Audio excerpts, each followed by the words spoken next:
Está me ouvindo bem? Você consegue me ouvir? A gente te vê e te ouve. Foi. Sejam muito bem-vindos aqui no programa Narrativas Narrativas de de Brasis. Se eu quiser falar. O espiritual é essa dimensão do imaterial. E a religião, ela é humana. E a proposta aqui também é honrar esse lugar da espiritualidade. A religião, inclusive, historicamente, produziu guerras, produziu mortes, produziu barbáries. Mas a gente quer além e encontrar também quais são os desafios e os paradoxos na concretização dessa espiritualidade. Todo ser humano, nesse momento de pandemia, se viu encerrado em si mesmo. A espiritualidade envia sinais. A pandemia não é um acaso. Precisamos urgentemente resgatar o vínculo com o espiritual que foi rompido durante a modernidade. Se a ideia de Deus precisou ser abolida naquele momento, em nome de uma racionalidade que ajudaria a ancorar os desejos sociais em uma nova ordem material, hoje é um ato quase inócuo querer separar racionalmente subjetividade, crenças e fé do existir político de um parlamentar ou eleitor. E acordar para isso é urgente para compreender o projeto de poder em curso no Brasil. Isso aqui é uma casa de Oxum, com Ogum, mas também cultua esse lado também ancestral aqui do nosso território, que é o indígena, né? Louva os caboclos, o que caboclo, né? Louva Pai Tupã, louva o povo da rua, né? Que a rua também tem uma magia, a rua tem uma sedução, a rua tem os perigos, a rua tem a convivência, a vivência. Então, somos isso, né? Esse povo, sou mulher desse terreiro, sou a mãe desse terreiro. Sou membro da Iniciativa Internacional da Carta da Terra, que escreveu esse documento que eu acho um dos mais importantes que a ONU assumiu, a Carta da Terra. E ela resultou numa consulta à humanidade durante 8 anos, sob a coordenação de Gorbachev, para saber quais são os valores e princípios que nos ajudam a salvar a Terra como lar comum e garantir o futuro da vida. Quando eu chego no fim da linha, não tem nenhuma saída mais, acabou. Beco sem saída. Só tem uma saída, a porta de entrada. Só que a porta de entrada é tudo que eu caminhei até então e fui deixando para trás, porque se eu paro de caminhar deixando rastro, eu fico sempre no presente. Mas enquanto eu deixo rastros, é porque eu fui caminhando, eu fui me afastando de mim, né, para chegar até num beco sem saída. A volta, aí tem que ter uma mente bem paradoxal, né, ativada, porque a volta, ela é olhar todas essas marcas, olhar todos esses desvios, encarar essas ilusões todas, para a gente poder reencontrar um lugar onde a gente não precisa mais sair dali. Quando alguém fala assim, eu estou buscando meu propósito, eu falo, nossa, se está buscando é porque você está ficando bem distante dele. Se eu quiser falar com Deus,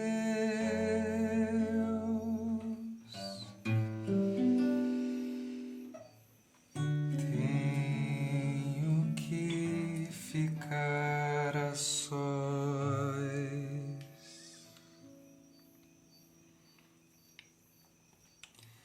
Tenho que apagar a luz.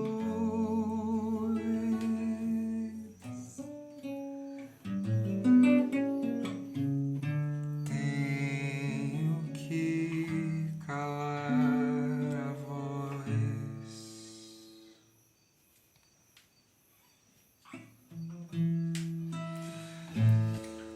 Tenho que encontrar a paz.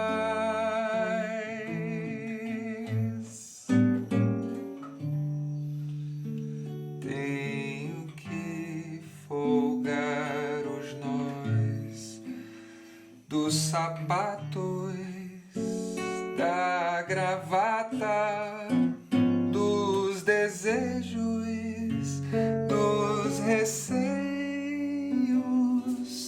Tenho que esquecer a data, tenho que perder a conta, tenho que ter mãos vazias, ter a alma e o corpo nus. E com o chamamento ancestral, aos 16 anos de idade, quando eu iniciei a Orixá, naquela ocasião, no espaço que eu fui iniciada, eu tive que aprender a não falar sobre essas questões, porque sempre foi um tabu para os nossos mais velhos e mais velhas falar sobre sexualidade no terreiro. Então, a única possível sexualidade, orientação sexual possível a ser dialogada em algumas casas, a heterossexualidade. Então, imagine, se a orientação sexual era um tabu, imagine a identidade de gênero que não fosse da cisgeneridade.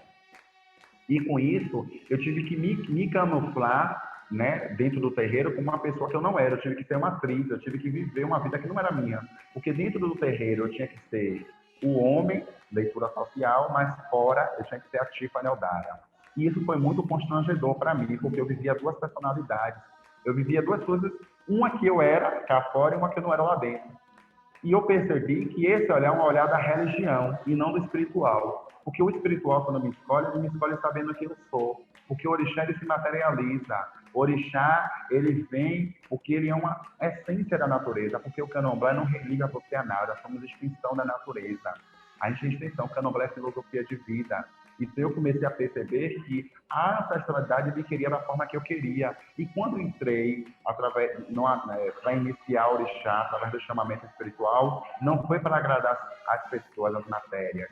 Foi para ressignificar o meu ser com a minha espiritualidade, com a minha ancestralidade. Nossa, eu já não separo mais espiritualidade de corpo, né? Eu não separo mais espiritualidade de pensamento. E eu me dei conta agora, eu sinto que essas práticas que eu venho fazendo e esses caminhos que eu venho apostando neles, como eles estão sempre se libertando de dogmas, de misticismos, ele vai se libertando da separação do corpo. Então, eu sinto um corpo muito espiritualizado e uma espiritualidade muito materializada, né? Você vê, isso é uma coisa completamente compreendida, então, sabe? Intolerância geral, um orixá, que é a comunicação, que também não podia ser diferente, é a comunicação, o poder da fala. É os átomos, né? E aí metem um chifre, botam um rabo, aquela coisa toda aí. E não é nada disso, é só isso. É a emissão, a codificação, é a comunicação. Uma coisa que a humanidade sempre fez, sempre fará, fundamental na relação, né, dos povos. E a gente trouxe Ogum, que é a tecnologia. O pessoal, não, mas vocês um terreiro do Nordeste, né, vê assim sempre aquela coisa estereotipada, pobre, preto, lá no beco. Mas a gente já nasce com a tecnologia. Ogum nos presenteou, mas presenteou a humanidade com as tecnologias. Ele é o orixá da tecnologia. Mas surgiu uma necessidade de falar sobre essa conexão espírito-matéria e ação no mundo. E aí o que me veio de nome foi assim, a jornada de Jó. E eu falei, meu Deus, agora eu preciso estudar Jó para saber o que eu estou querendo, o que eu estou aí captando, né? E estudando Jó, o que eu tenho visto é um combate à idolatria da virtude, né? Porque a espiritualidade, às vezes, ela se coloca num lugar de virtuoso, né? De virtude. Imaginar. Então, eu acho lindo ver num texto bíblico se revelar um Deus humano, se revelar esse combate à idolatria da virtude. Então, com todo esse tema me rondando, né? O alinhamento, para mim, é a preciosidade, é a minha santa do momento, né? É o alinhamento. Então, hoje nós temos o privilégio de ter em Roma um Papa que vem do caldo da teologia da libertação. E ele escreveu 2 encíclicas que prolongam a Carta da Terra, que é a Laudato Si, o subtítulo e o título verdadeiro é Como Cuidar da Casa Comum. E o último, publicado agora, Fratelli Tutti, Todos Irmãos, é um grito de desespero. A Terra está numa urgência, nós encostamos nos limites dela. Porque o candomblé, os terreiros de candomblé são isso. São quilombos remanescentes. São espaços, né, as alorixás, os bacalorixás são anciões, são memórias vivas da nossa cultura. Então eu comecei a potencializar isso. Eu comecei a fazer do terreiro, eu comecei a realizar no terreiro ações socioeducativas, feiras de saúde, narrativas com contos afro-brasileiros, rodas de conversa, seminários, né, distribuição de alimentos. Então eu comecei a potencializar tudo isso dentro do terreiro de candomblé, né, que é um espaço que me fortalece, né? A ancestralidade é algo que me move e me fortalece diariamente. Esse jongo, ele teve origem na fazenda São José do Pinheiro, que foi uma próspera fazenda de café aqui na cidade de Pinheiral, na época do Brasil Colônia. Hoje se encontra em ruínas, mas nós mantemos a memória viva da tradição dos negros escravizados dessa fazenda, que sempre lutaram em prol da liberdade. Temos uma didática própria para contar essas histórias de luta do nosso povo, e através do canto, da dança, da manifestação, do jongo, nós conseguimos manter viva essa memória.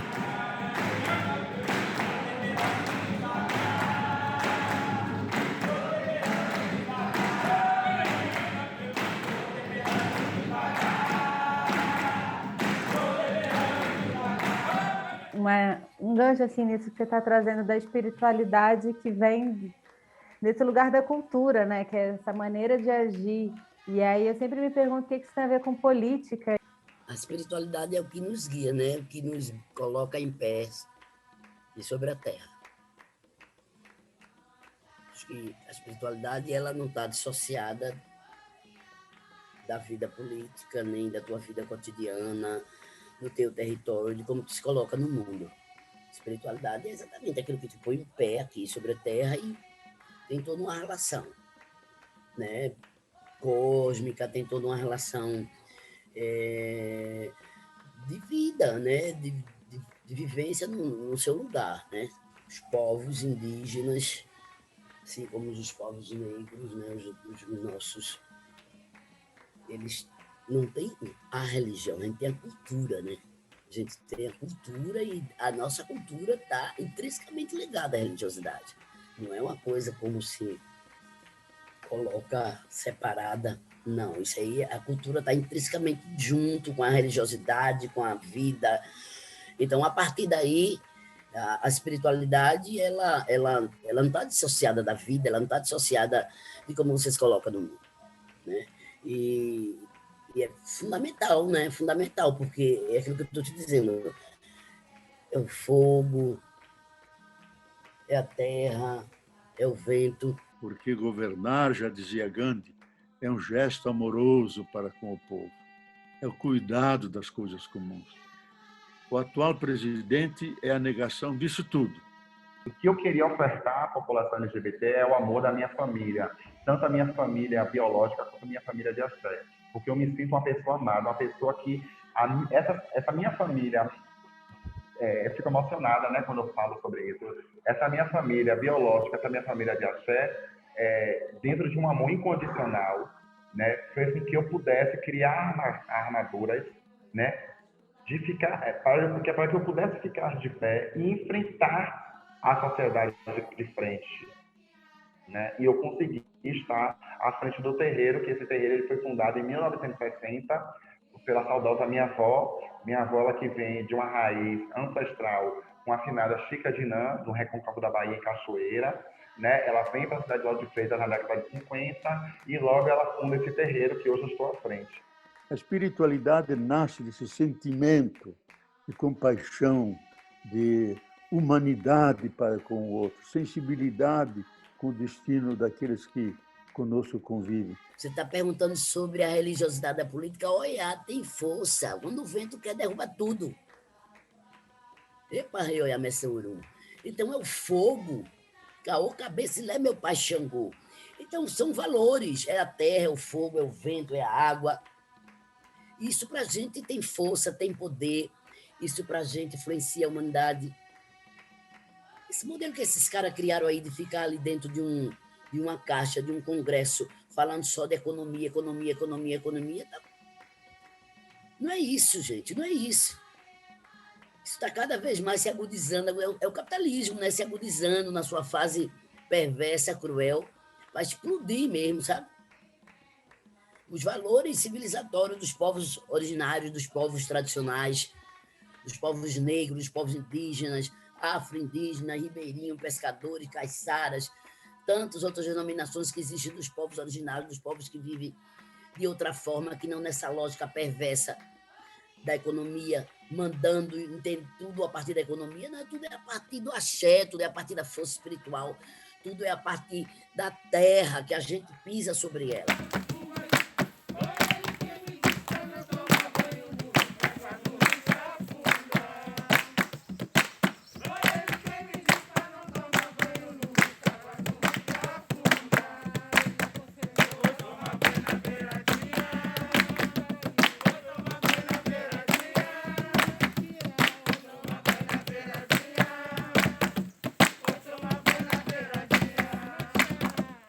A espiritualidade, ela não é a dimensão necessariamente do conforto, né? O ser humano busca a espiritualidade para obter algum conforto, mas isso não é, de fato, o que a espiritualidade tem apenas para nos proporcionar. A espiritualidade também é um campo de lidar aí com certas emoções, enfim, certos estados da própria vida que não são tão confortáveis, né? Se eu quiser falar com Deus,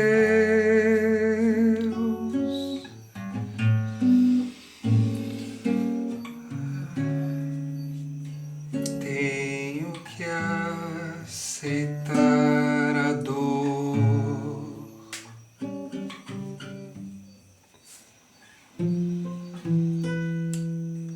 Tenho que comer o pão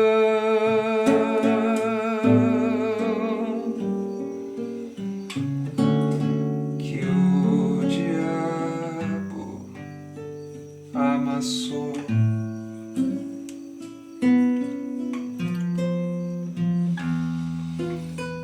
Tenho que virar um cão.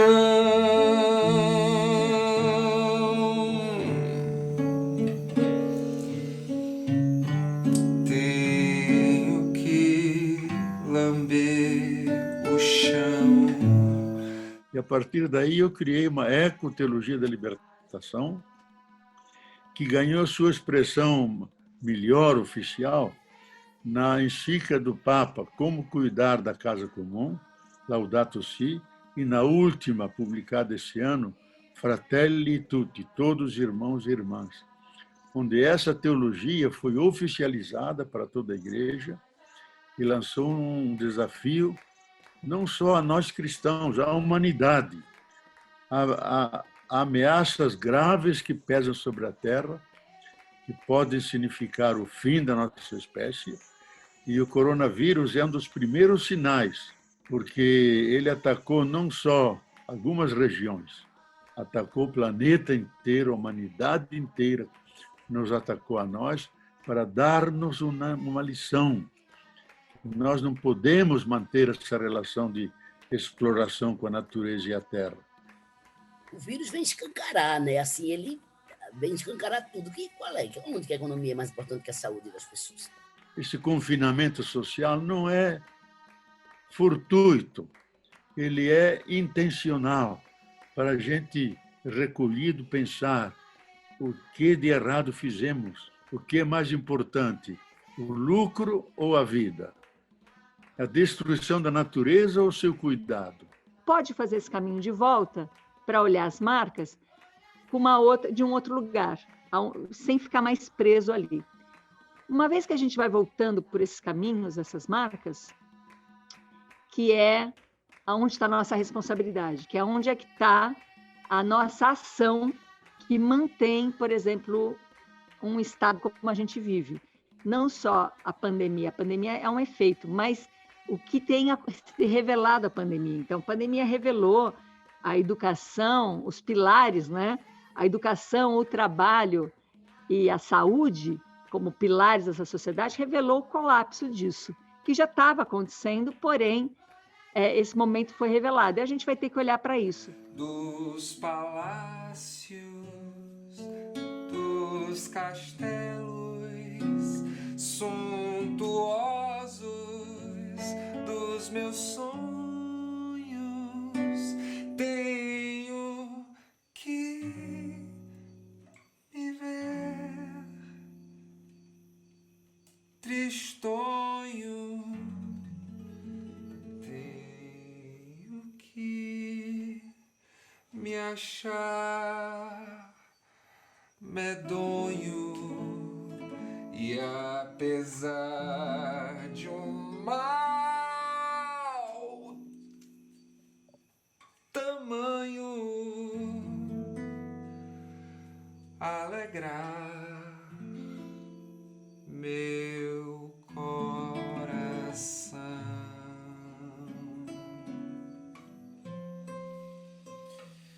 Quando a humanidade começou a pisar aqui no Aie, na Terra, ela era uma humanidade triste. Os primeiros anos, sabe, os primeiros tempos, né, décadas, a humanidade estava se afirmando, estava caminhando, estava conhecendo. E Orumilá chegou aqui e viu que a humanidade ela não era feliz. E ele disse, né, para Deus, né, Olodumare, e disse que a humanidade não tinha felicidade. Sabe por quê? Porque faltava uma coisa fundamental nas nossas vidas. Faltava a festa. Faltavam os tambores. Faltava isso aqui, ó, isso lá atrás, no princípio da humanidade. Orumilá desceu aqui no Aie. O Aie é a terra, o Orum é o céu. Desceu na terra e disse, poxa, a humanidade não está legal, porque não tinha brilho nos olhos. A humanidade não estava gerando dopamina no seu organismo, né? Com as brincadeiras, com a ludicidade, com os tambores. E aí ele falou com Deus, ele conversou e ele disse que queria trazer uma coisa que iria ser muito bom para a humanidade, que era a festa. E Deus permitiu, pode levar a festa para a humanidade ser feliz. E ele trouxe o Gã, o Agogô, ele trouxe o Xequerê, e ele trouxe os tambores, o Lé, o Rum e o Rupi, é o desenho dos três. E a humanidade, então, recebeu esses instrumentos e fez uma belíssima festa. E o brilho saltava dos olhos da humanidade, saltava, olhos vistos. Foi a primeira grande festa que a humanidade produziu. E é por isso que até hoje os orixás quando chegam nos nossos corpos, a gente baila, a gente dança, a gente canta, a gente toca e a gente celebra.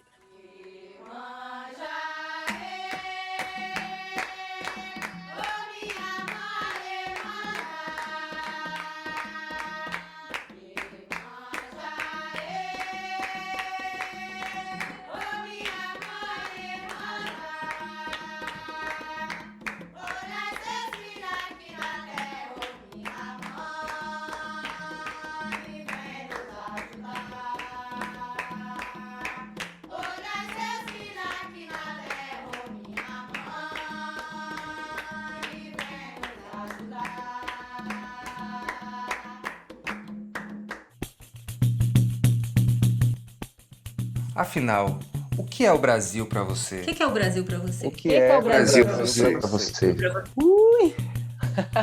Nossa, é uma alta provocação. Caramba. Ixi, Maria. O Brasil para mim. O Brasil para mim. O Brasil para mim. Ai, você nem pegou, vocês nem pegaram, né? Fiquei bem emocionada quando você falou o que é o Brasil, né? Gente, eu tenho um orgulho imenso em ser brasileira, em ser baiana, né? Eu brinco que às vezes eu resumo o Brasil, acho que eu resumo o Brasil nos Brasis, nessa pluralidade existente, nessas vivências, nessas outras narrativas, nessas outras existências, nesse contexto rico que temos. Temos um contexto rico, né? Rico de cultural, de culinária, sabe? Nessa valorização. Eu acho que o Brasil, para mim, é um tudo do que eu sou. O Brasil, para mim, é o país-chave para o futuro da humanidade, porque ele é a potência mundial da água doce, um bem escasso. Tem as maiores florestas úmidas, que garantem o equilíbrio dos climas e das chuvas.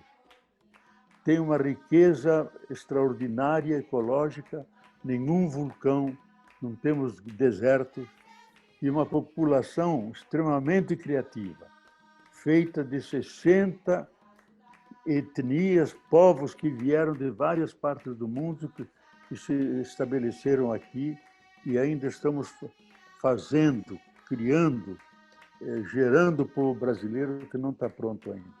Então, eu acho que um pouco o destino da humanidade passará pelo Brasil, pelo tamanho que ele tem, pelas riquezas que ele tem. Ele ajudará a uma moradia, uma casa comum mais sensível, mais humana, e por isso vamos poder celebrar a alegria da vida.